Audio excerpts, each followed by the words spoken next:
What's going on, guys? It's UrAvgConsumer, and me and my boy Dom went on a little trip to the PlayStation office out in California, where it was actually really cool. We got to see all of the different PlayStations, the PSP, the Vita. They have it all out on display in the lobby. It looks really, really dope. If you're a PlayStation fan, you would absolutely love to just see everything right there out in the open.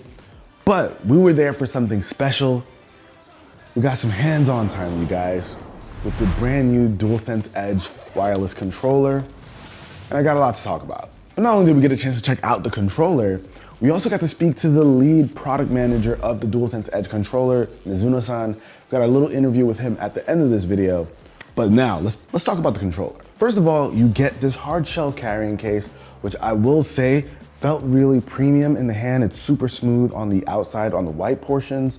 It's got a nice zipper. Once you pop it open, that's when you get access to, of course, the controller and the extra accessories. So what do you get inside of here, right? Well, you get two half-dome back buttons, which I'm a huge fan of. We'll talk about that a little bit more later. And of course, the two lever style back buttons, we've seen those kinds before, as well as a variety of dome thumbsticks with different heights, and even a USB lock. I believe this is for plugging in your USB cable to the controller and making sure it stays in place.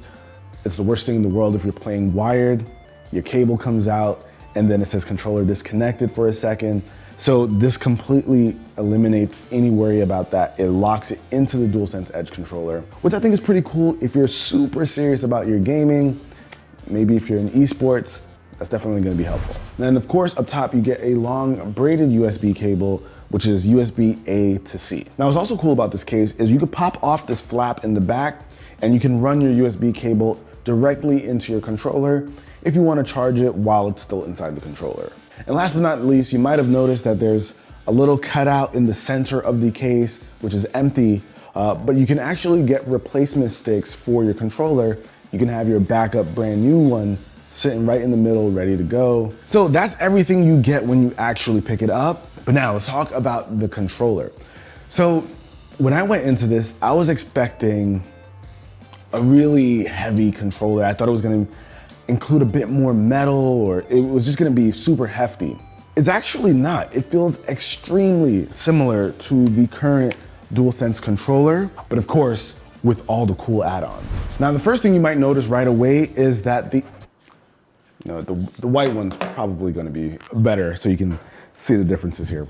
Now, the first thing you might notice right away is that instead of a white trackpad, we now have a black one, and this trackpad has all of the PlayStation symbols embedded all over it.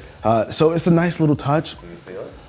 You can feel like small ridges. Like, it's not like rough or anything, it's very subtle. It's extremely subtle. But not only did they change the color of the trackpad, but they also changed the color of the buttons. The buttons are now blacked out, unlike the previous version, which has those clear, transparent buttons. Those are also now black. They even added the PlayStation symbols to the triggers. So the R2, L2, they got nice ridges on there as well, which I personally really like. It makes it a little bit more grippy. They also changed this portion of the controller. It's a lot slimmer than you see on the normal DualSense. And this is actually pretty cool because it's completely rounded out. We don't have like this cutoff that you see over here. They also added a very subtle grip to this portion of the controller too. Now, something that's interesting is the trim on this DualSense controller is removable. It's like a plastic piece, but the DualSense Edge also has a plastic piece, but the trim isn't as large as this guy. So for this, it goes all the way to here. You can completely remove this entire portion, but you won't be able to do like a full removal with the DualSense Edge. It kind of stops halfway. And to pop it off, you just have like a small little release tab at the bottom of the controller. And once you slide it over, you'll hear the top pop off. And when you remove that plastic piece, it gives you access to the stick modules. Now, when you're here, you can pop open a latch to remove the stick modules if you want. Like I said, if there are any issues with your joystick, maybe you just want a fresher feel or something, you can get an additional one. I think Sony's gonna be selling them for like close to 20 bucks. I think it's like $19.99 or something. And then you're gonna be able to just pop in a new one if you want. And while we're on the stick modules, you might have noticed that there are buttons there now. So these are the FN buttons. And these FN buttons are basically Sony's way of adding extra buttons to the controller without adding a ton of extra buttons on the controller. And just like with a keyboard, when you hold down that FN button, changes what that top row does, and that's what happens with the 8 buttons that you have on the controller. So when you hold down the FN button, you get access to a few things. On this side, you get access to the different profiles you wanna set to your controller. So if you're playing different games and you have different buttons mapped to different things, you're gonna be able to switch between them pretty seamlessly. You can add up to 3 profiles on your controller, including the default one, and then on the actual system, you can store up to 30. Now on this side of the controller, the up and down with the function keys will work as volume controls for your headset, and the left and right is your party to game slider. So if you want more game, you can go to the left. If you want more party, go to the right, and you can just do all that right with the function key. No more jumping into menus. I might get the controller just for that. Isn't that crazy? Now, I love the functionality that the function keys have, but I also like the fact that they don't get in the way. They're just right in the middle of the controller. So no matter what you're doing, you won't touch them unless you're looking for them. Yeah. Are those function buttons only, do they serve any purpose in-game? No, so your extra buttons are gonna only be the ones in the back. You won't be able to map the function buttons to any other button. They're just gonna work as those function buttons. At least for now.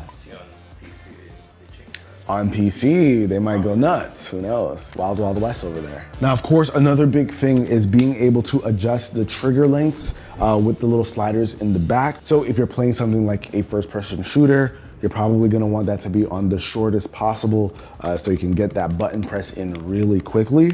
So you have the 3 levels. You have the standard, you have slightly shorter, and like it's almost instant. So if you're playing a game that has that resistance while you're pressing the trigger, I'm thinking like maybe like Ratchet & Clank probably has that.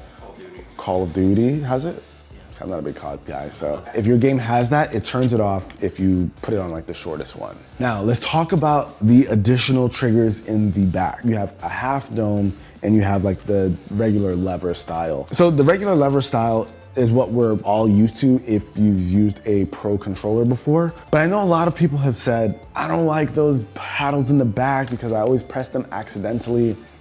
And so Sony made the half dome. Now, the half dome is awesome because you can completely keep your hands on your controller like you normally would without pressing the button. And when you're ready to press them, you can just go ahead and reach. They're not too far. They're in a really good position. And I think it's brilliant because it feels really good in the hand and it solves the complaints of a lot of people who just hate accidentally pressing those triggers in the back. Now, I know for me personally, it took some time to get used to having those triggers in the back. So having those half domes, I think are gonna make it easy for a lot of regular folks to transition to that kind of style. So physically, they added quite a few things to the controller, but when you get the thing in your hand, it feels very similar to the previous DualSense controller, just maybe a little bit heavier, just a little bit, but it's not substantial at all. But now let's talk about some of the customizations that you can make in-game. Now, I think Sony's biggest thing about this controller is giving the player options. So you're gonna be able to customize a lot when it comes to this controller. You can, of course, remap the buttons over here, the buttons in the back, so you can change it up if you have a certain play style that you want. You can also change the sensitivity of the analog sticks. So Sony has a few preset styles that you can access, and you can go within those and even change them quite a bit more. So there's a curve that you can adjust so that it behaves differently depending on, you know, your play style and how you want it to feel. They even have the ability to change up the dead zone. So there's a lot to customize, and I'll talk about that way more in depth once we get our hands on the actual controller. And of course, all of those changes that you make, you can save to those profiles. So all the button remaps, sensitivity for the sticks, all of that can be, of course, saved to each of the profiles you have on your controller or PS5. Now, of course, your boy did get a few Apex runs in there while I was at the office. And I gotta say, I was really happy with the feel. I'm always missing those back buttons when I'm playing Apex on my PS5. So I'm happy that there's like a legit option out there that I can use. And I gotta say, also the grips, they're subtle, but it feels really good. I just know I'm gonna be spending a lot of time customizing the joysticks when I'm playing Apex, but I'm excited for it. But not only am I excited to get my hands on the actual DualSense Edge controller, but I was excited to speak to Mizuno-san over at PlayStation about why they made this, and what you guys can expect once you get your hands on it. All right, guys, and now we have something really special. We've got our special guest over here, Mizuno-san from PlayStation. He's the lead product manager of the DualSense Edge Wireless controller. So I just gotta pick your brain, man. Okay. What was the inspiration behind this? Why did you guys decide now's the time to make this controller? We started looking into this idea to make the high performance controller back in 2018. We have done like a direct interview toward esports players. They were actually not satisfied with their current high performance controller. Especially like esports players, they are athletes. It's like a shoes of a basketball player or like a racket of a tennis player. You know? That makes sense. The basic ergonomics was totally important. They loved actually DualSense ergonomics. So we really wanted to keep the same ergonomics. Additionally, they said that they don't want to have like additional buttons all over the place because it will lead to accidental presses. We want to have those kind of multiple function but minimize the buttons. So we had this idea to have a function button in the bottom. I think that's really cool that you mentioned that, because while I've been playing with it so far, being able to jump into those menus without really having to dive deep into like just the regular PlayStation settings has been really quick and seamless. And even with the addition of these, usually the paddles in the back, some people don't like them because they accidentally press them. Takes some getting used to. With these new ones here, you can just kind of hold it in your hand. There's no even these, nothing here is going to get in the way of your gameplay. So this is definitely geared towards like folks who want the best performance, esports obviously in mind. How do you see this changing just like the average person's gameplay? Do you feel like even they can benefit from something like this? Every user who wants to be stronger or like wants to have a controller that can personalize depending on their game style or depending on their game genre, this controller definitely gives value to them. And we are confident that every single feature that is in this controller will benefit those kind of users who wants to be stronger. Well, Mizuno-san, thank you so much for your time. I really appreciate it. Thank you. Guys, this is wild, but it's coming soon. But that about wraps it up for this video, guys. Hopefully you got some good insight to what you can expect from the DualSense Edge wireless controller. Are you getting your hands on it? I know it's 200 bucks. So let me know with a comment down below. That's it. It ain't cheap. But till then, it's your average consumer, and I'll catch you guys in the next one. Peace. Can't wait to get myself one. All right.